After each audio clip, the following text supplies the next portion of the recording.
животот Силното срце на 33 годишната охриѓанка Јана Арсовска престана да чука.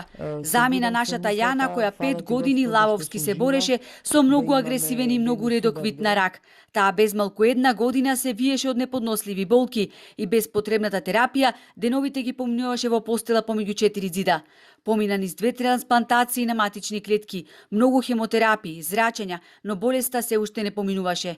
Од германската клиника во Фленсбург, каде Јана се лекуваше, предложија да прими имунотерапија со антитела кои ги уништуваат малигните клетки, но тоа чинеше многу пари, приближно половина милион евра.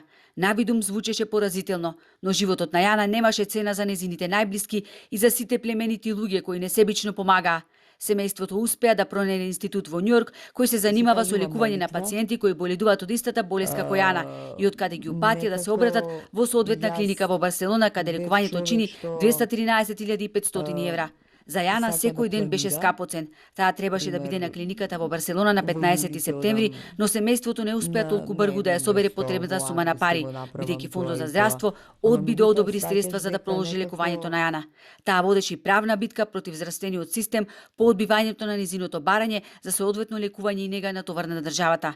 Јана замина, но спорот околу незаконското одбивање на Фондот за здравство за незиното лекување се уште е во Вишиот управен суд, каде дојде откако по одлуката на управниот суд случајот на Јана да биде повторно разгледан, Фондот за здравствено осигурување поднесе жалба.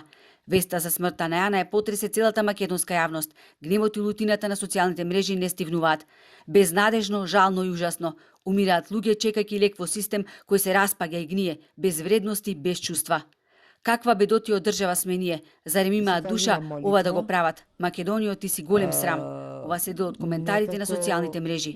Јана почина вчера попладне на приватна клиника во Солун и не успеа да ни се одолжи на сите нас, со тоа што ќе оздрави, како што и ни вети. Пример, во јули ќе одам